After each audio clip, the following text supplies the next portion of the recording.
Welcome to the American Shoulder and Elbow Surgeons podcast. I am your host, Peter Chalmers, a shoulder and elbow surgeon at the University of Utah in Salt Lake City, and I'm joined today by my co-host, Rachel Frank, a sports and shoulder surgeon at the University of Colorado in Denver. Rachel, how are you? Doing well, Pete. How are you today? I'm doing great. Before we get started, I should mention that the views expressed in this podcast do not necessarily reflect the views of the American Shoulder and Elbow Surgeons Society, the University of Utah, the University of Colorado, or the institutions of any of our guests. Today, we have our annual editor's update from the Journal of Shoulder and Elbow Surgery. While a year ago, this conversation was just with the editor-in-chief, Dr. Bill Mallon, today there is actually a family of journals under the JSES umbrella. So today we have the good fortune to also be joined by Dr. Ted Blaine and Dr. Mike Wiater, the co-editors for Seminars in Arthroplasty. Dr. Blaine, welcome to the podcast. Thanks, Peter and Rachel. It's great to be here. Dr. Wiater, welcome to the podcast. Hello, Peter, Rachel, Bill. Hope everybody's having a great evening, and I'm very happy to be here. Thanks for the invitation. All right. Well, thank you all for joining us. Dr. Mallon, let's get started with you. Can you tell us about your decision to create this family of journals? We've seen this in a lot of medical and orthopedic journals in particular, and JSES and your work with JSES has really taken this to a whole new level. What spurred this decision from your standpoint?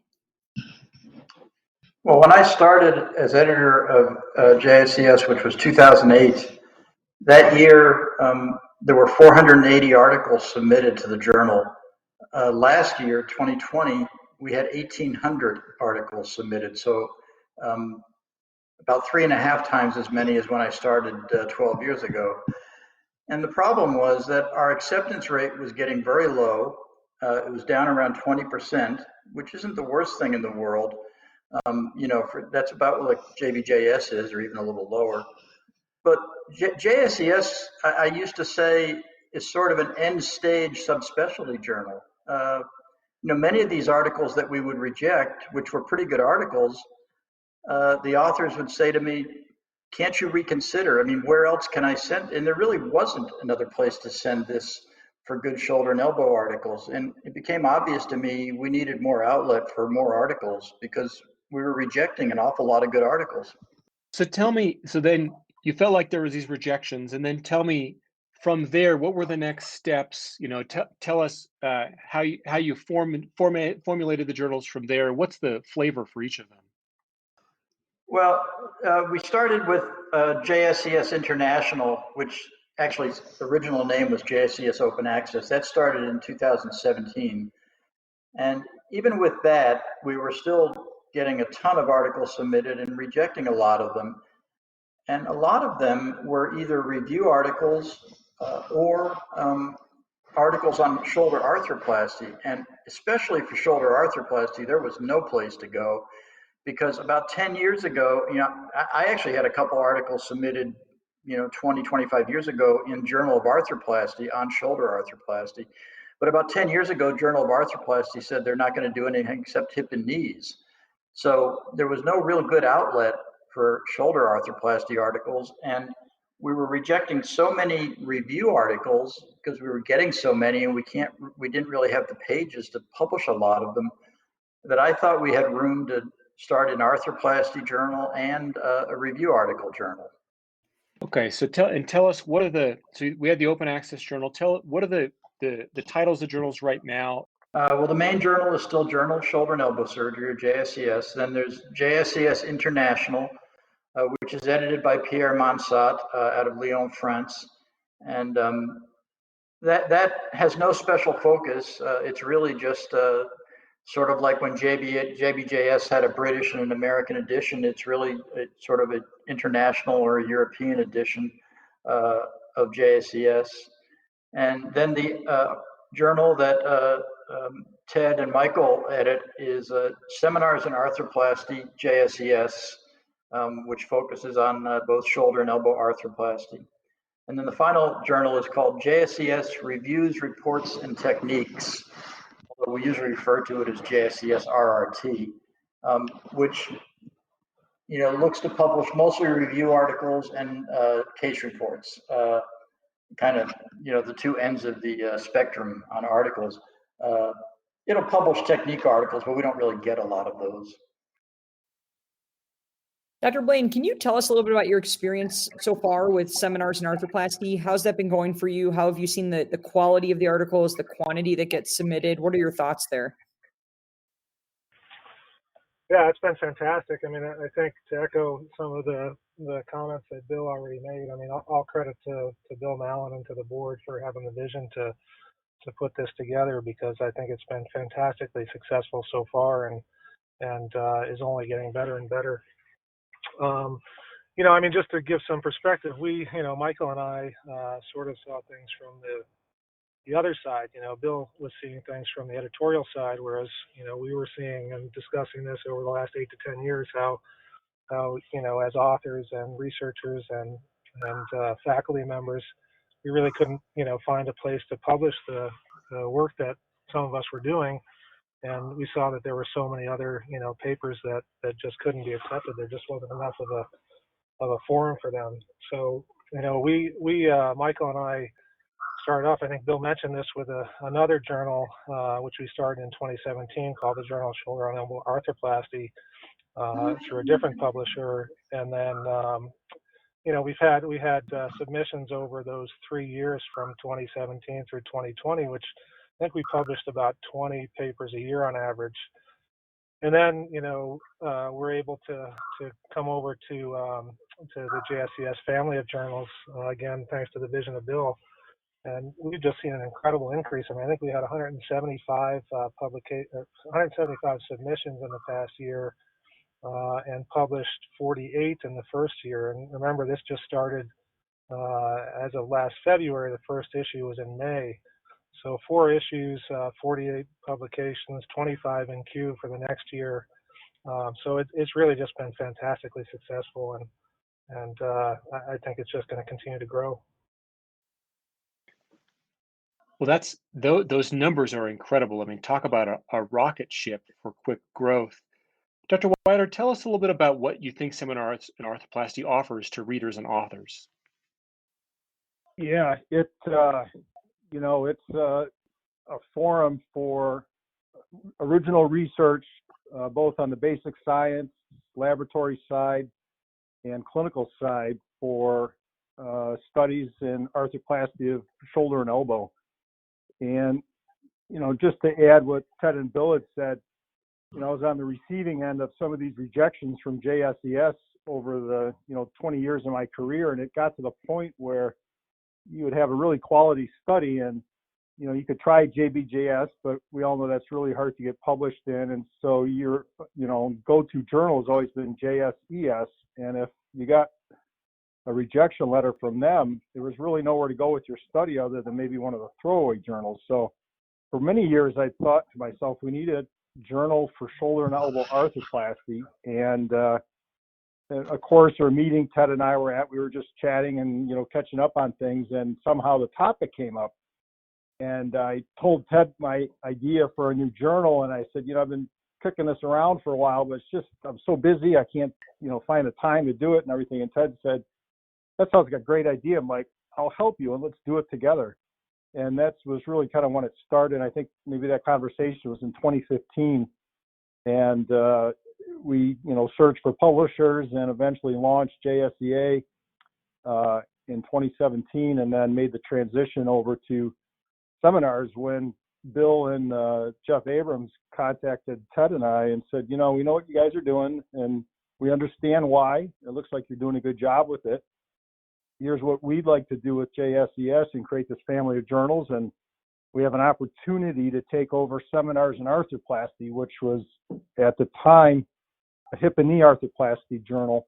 And I believe it was Seth Greenwald was the editor, and he was shutting it down and ending his hip and knee course.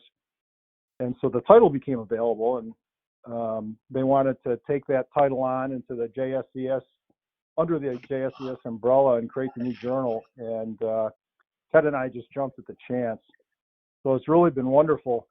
Articles that get submitted to JSES that are quality but don't get accepted, Bill makes a decision whether or not it's quality, and if it is, he'll suggest, apologize that it's, not accepted for JSES publication, but recommends that the authors consider transferring it to seminars, and it's been fabulous. We have, I don't know what the conversion rate or transfer rate is, but it would seem to me that most of these studies that are given their authors given the opportunity take Bill up on it and transfer the submission over to Seminars and Arthroplasty. And like Ted said, we've in less than a year of existence had over 175 submissions.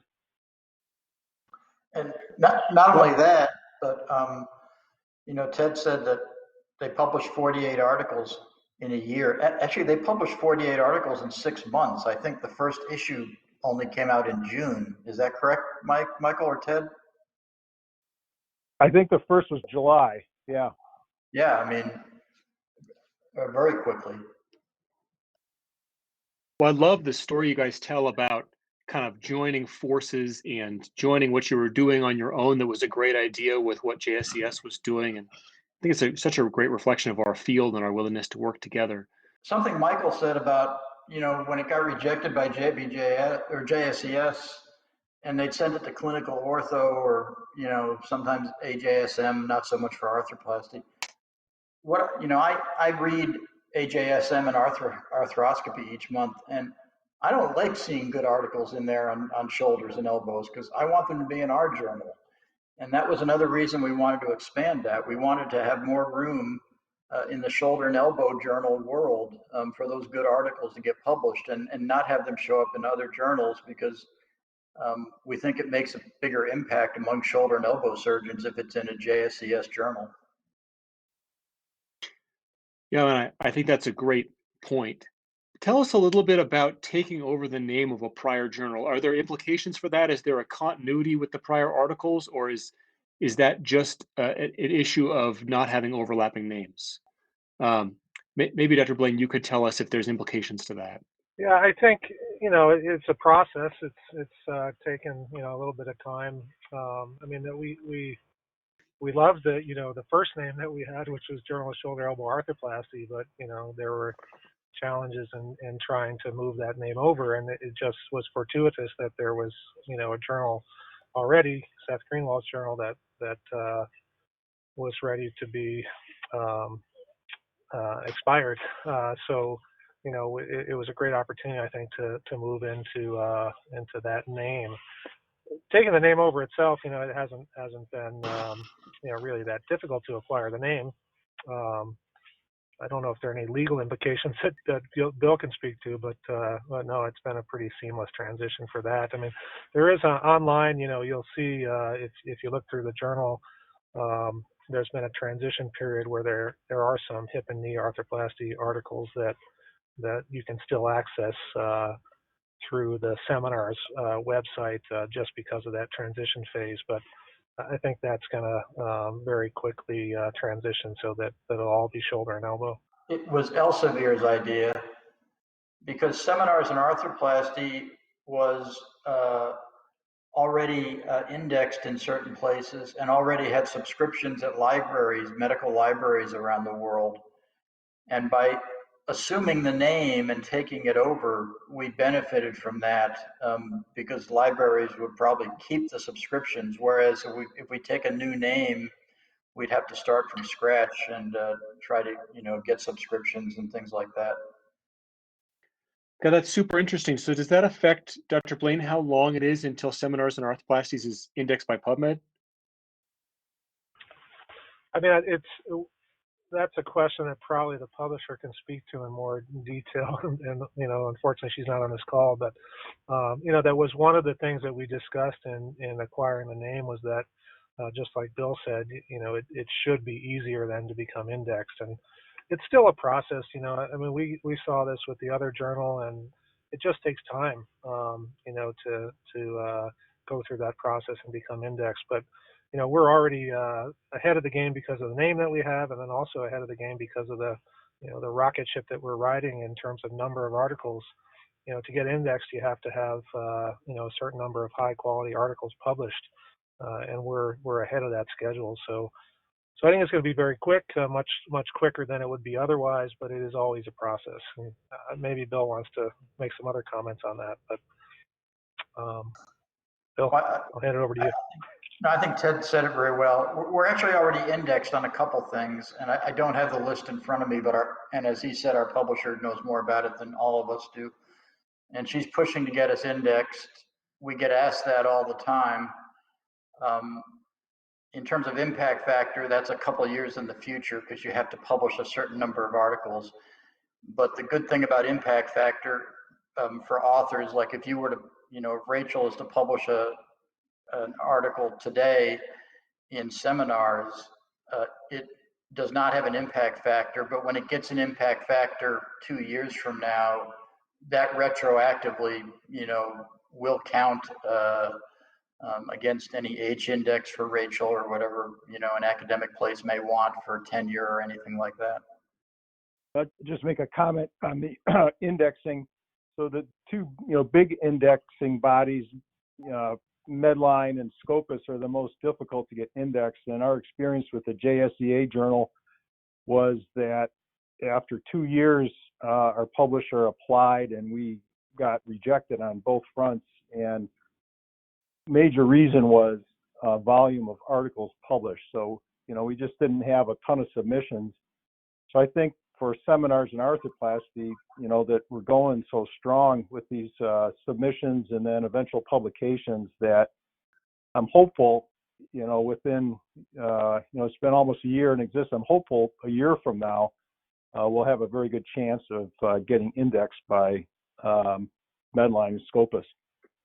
Well, actually, Just one other comment on with regard to indexing.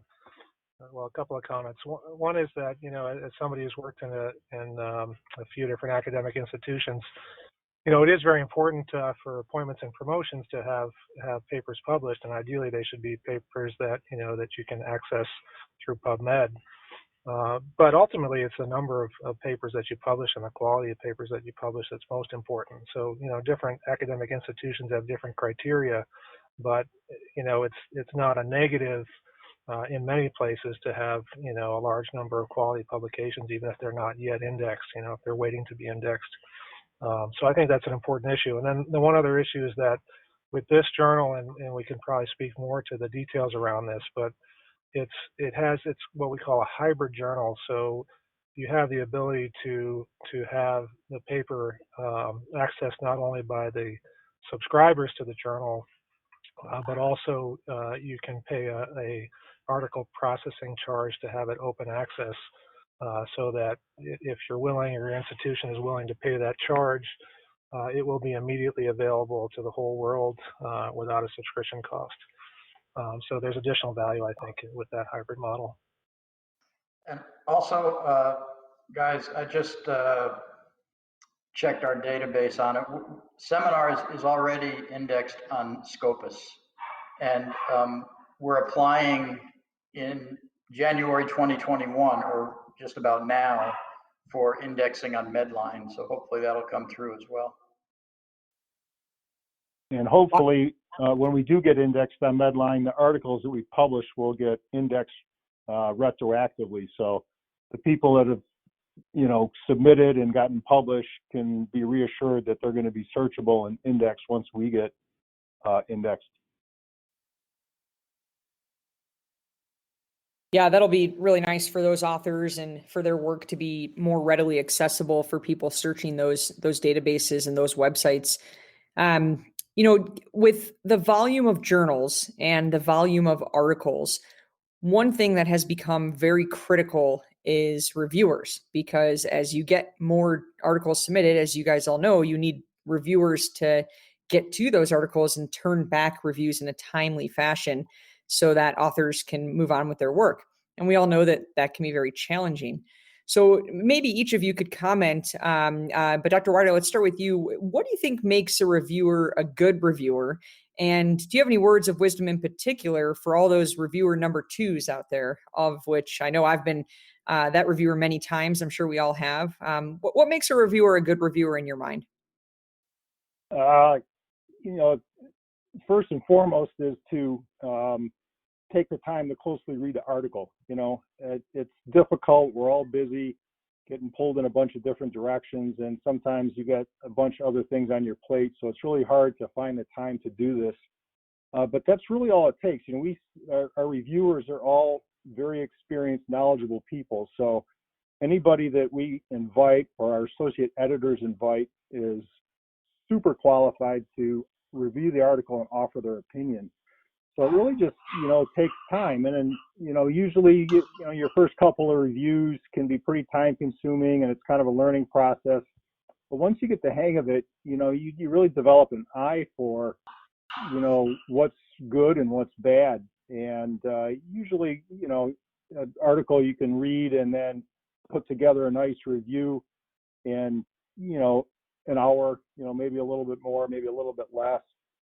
But that's really what it takes. And we're just so grateful for the people that volunteer their time to, you know, read the work of others. And, you know, I always put myself on the other side of the fence. You know, if I was the author submitting this, boy, I would sure be grateful for the people that actually took the time to really critique it and, you know, give us their honest opinion. And I'd like to also put a shout out to our associate editors. So Ted and I can't do this alone.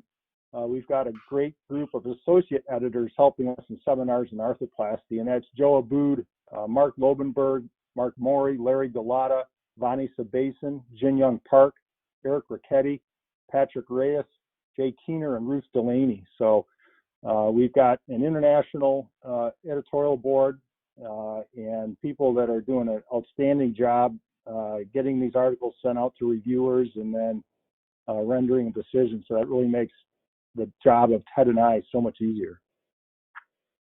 Hey, Dr. Mallon, let me ask you, you know, with your role as editor-in-chief, do you find that you ever have to police a reviewer? Do you find that you ever get a reviewer that's maybe a bit too harsh or straightforward with their reviews and their comments? Have you ever come across that? I can tell you on the other side, as an author, I've sometimes gotten feedback, not specifically from JSES, but just in general, where you're a little taken aback by some of the comments, and they might be very real, but just a little taken aback. Do you ever find that with your reviewers, and how do you approach that?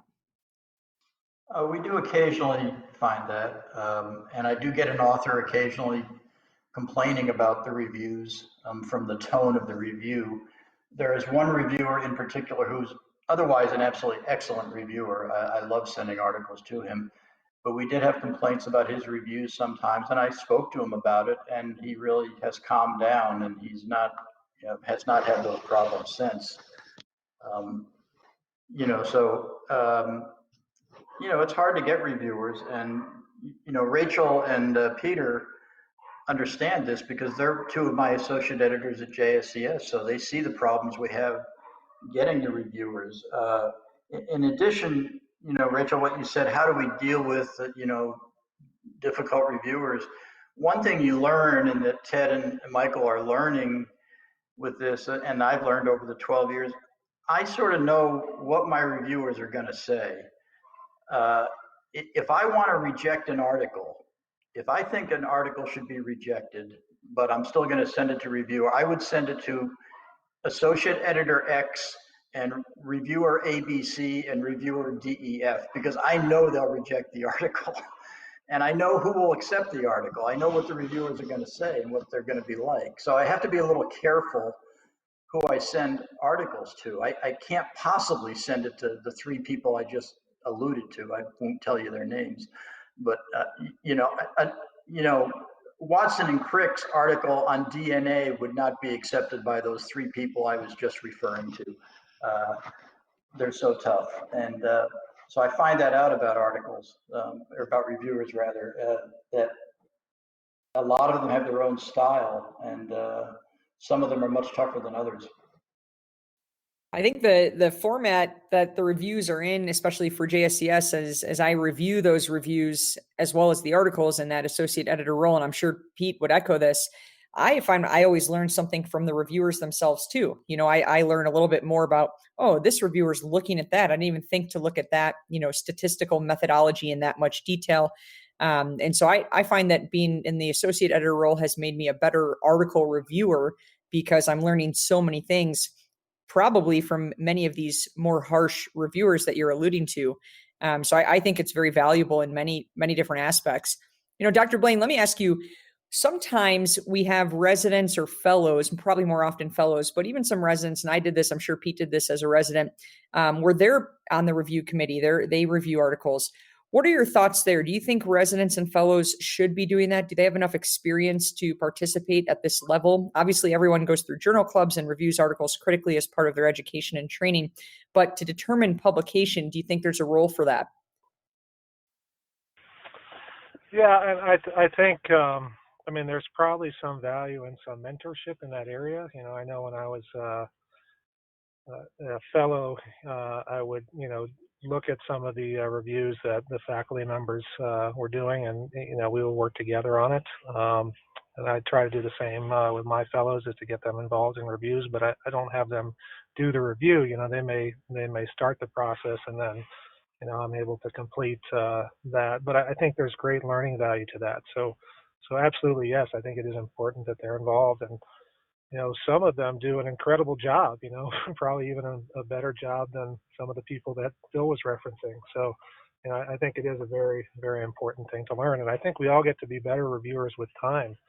I know, it's taken a while for me to become a better reviewer, but, I think that some of the things you asked before, like what makes a good reviewer, I think you need to be kind of concise and to the point. Like, we don't need a review that's 10 pages long. But it should have important information that's helpful to the author. I think it needs to be gracious. I think, there isn't much value in being so harsh so that everybody gets upset about it. And then I think, being timely is quite important. That I think is obvious to everybody. I think, if you're a perfectionist that looks at something and says, oh, I'm going to do this incredible review, and you take 60 days to do it, that doesn't really help everybody. It's much better if you have a concise review that you get back in 7 days. So those are my general thoughts with that. But absolutely, it's important that the residents and fellows get involved. Well, certainly a lot of tips and tricks and pearls for reviewers, and I couldn't agree more that the review process is so critical to maintaining the quality of our literature. Dr. Mallon, one of the questions I want to ask you about is that one metric we use to judge journals is the impact factor. Tell me a little bit about how you think creating this family of journals is going to influence the impact factor of JSES in the longer term. That's a great question. And I got asked that by the Board of Trustees when we were suggesting setting this up a couple of years ago. The best way to increase your impact, well, there's 3 ways to increase your impact factor. One is publish a lot of review articles. They usually get cited more. Secondly is to publish a lot of basic science articles. And thirdly is to request authors to cite their own journal more often in their references, which is somewhat unethical. There are some journals that we know do it, but I never do that. But on the first 2, with review articles in basic science, I don't think we'll lose much from an impact factor standing because of seminars in arthroplasty, because again, those were articles that were being rejected mostly anyway. But if we lose some review articles, there is a small chance we may drop a little bit in impact factor, but I'm okay with that. I don't think it'll be much. We don't have room to publish a lot of review articles. We only were publishing 1 or 2 per issue, or about 20 to 24 a year. And with the new journal, they'll be able to publish a lot of the ones that we were rejecting. Our rejection rate was higher for review articles than it was for regular articles. So we were only accepting about 10% of review articles. So there's a lot to go over to JSES RRT. Dr. Mallon, we know COVID-19 has impacted everything, including JSES. Can you tell us what changes you've seen over the last, 10 months to now almost 1 year to where the world started changing? What I'm sure you've seen, as you mentioned before, an increase in the number of submissions, but what about just general changes within the journal, and where do you see the future over the next 6 months to 6 years with regard to this pandemic? We saw a huge increase in submissions last year, about a 25% increase in 1 year. We normally go up about 8 to 10% a year. That was universal among orthopedic journals, and I think among medical journals in all. I know, talking to my fellow co-editors at JBJS and at Arthroscopy and at AJSM, they all saw a similar increase in submissions last year. And I think it's because the residents didn't, in orthopedics at least, had less clinical responsibilities for a fairly long time, and they were just sitting around, and the attendings, well, Peter, you and Rachel can talk about this. The attending said, well, here, go finish up this article. I've got this sitting on my desk. We didn't get to it. Go finish. So we were getting submitted all sorts of articles over the year. And the way it's going to impact things in the future, I doubt we'll see a drop off this year. I don't think we'll see a 25% increase again. But, we published a review article recently out of Boston, J.P. Warner, Andy Jawa, and Mariano Menendez. And going back to your question about fellows, Mariano is a fellow with Andy Jawa at New England Baptist, who's, his reviews are as good as any review I ever get. And then he's also written a ton of articles. He's a future superstar of our journal. And they wrote an article on COVID-19 and telemedicine and how this is changing the world of orthopedics and how it's going to change it in the future. And I think it will change it somewhat in the future. I don't think it will change it maybe as much as people think, because I think once we get everybody vaccinated and the cases and deaths drop off, I think we'll somewhat revert to normal, regression to the mean. But I think we will change at least somewhat. And how that will affect us in the long term, I'm no longer practicing clinically, so maybe Ted and Michael can address that better than I can.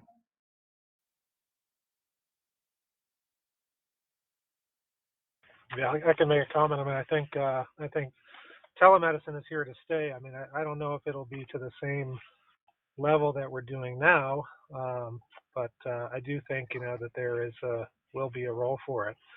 I think what'll be interesting, and maybe Bill can speak to this as well, or others, is what is the role for telemedicine in doing research studies and evaluating patients? I mean, can we trust anything that we do through telemedicine as appropriate data to publish?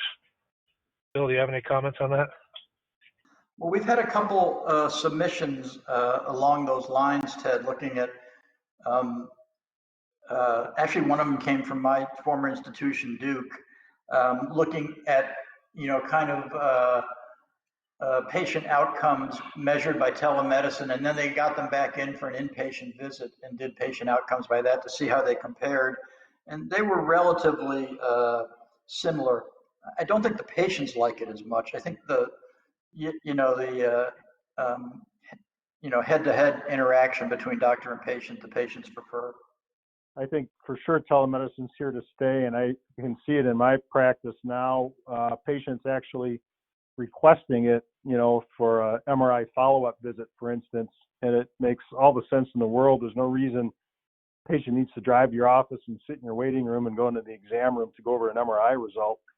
I also wonder, once we get this whole pandemic behind us, if we see, at the beginning we had the, increase in submissions.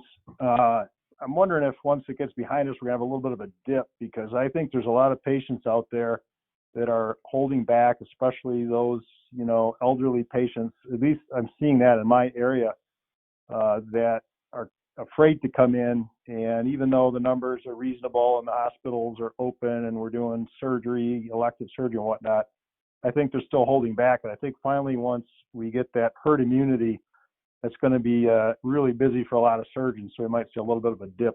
Well, certainly interesting times with COVID-19, unpredictable future. Dr. Mallon, you hinted about this a little bit, but I wonder if you might give us an update on JSES. How many submissions did we see in 2020? How many publications did we see in 2020? What's the current accept rate? We saw just under 1,800 submissions for 2020, and that's as opposed to 2019 when we had 1,415. So again, a 25% increase. We accepted about 360 articles. We publish 12 issues now. Again, when I started 12 years ago, we only had 6 issues a year. And we also publish a supplement. The supplement for the last couple of years has been a fellows issue to coincide with the San Diego Shoulder Institute course in June. And we'll publish that again this year. We're also probably looking at publishing another supplement this year, although the details of that we're still working on. Certainly phenomenal growth. And I think I speak for everyone in our society when I say that we've just seen with the growth, I don't think we've seen any drop off in quality. When I read JSES, I'm constantly astounded by the volume of high quality research taking place in our field. I often say I'll read it and I'll feel like, God, man, I got to get back to the drawing board and do better work because I'm just astounded by all the great stuff everyone's doing. You know, the growth of shoulder and elbow has been amazing. I'm the oldest one of the group, I'm sure. And when I was a resident at Duke, my second year in residency, 1986, I told one of the attendings I wanted to specialize in shoulders and elbows. And he told me, you can't do that. He said, there's only like 3 specialists in the country who do it. And, you know, I went off and did a fellowship with Rich Hawkins. I came back to North Carolina. I was the first person in North Carolina to sort of hang my shingle out as a shoulder and elbow specialist. Now in Raleigh-Durham, there's like 10 of them. You know, so the field has expanded dramatically in, 30 years. Well, certainly, as our field has expanded, I think our research has improved and increased in quantity and quality, and JSES has been such a big part of that. So, thank you guys again for taking your time to come on the podcast. I really appreciate you taking your time, and I think that listeners will find this valuable to better understand the current landscape. Thank you, Peter. Great. Thank you, Rachel. Thank you, Peter. Thank you, Peter and Rachel. Thanks, guys. Thank you, Rachel. Guys, that's a wrap for this podcast. We want to thank you so much. This is really all the time we have. One final note, I think for all the listeners out there, what you can gather is submit your work. There's a home for every paper. There's an opportunity to get published and an opportunity to have your work disseminated amongst shoulder and elbow and orthopedic interested minds. So please submit to this family of journals, and thanks, Dr. Mallon, and everyone for putting this together. We want to thank our guests and for all of our shoulder and elbow listeners out there. Please don't forget to subscribe to this podcast. For Pete Chalmers, I'm Rachel Frank, and we'll see you next time.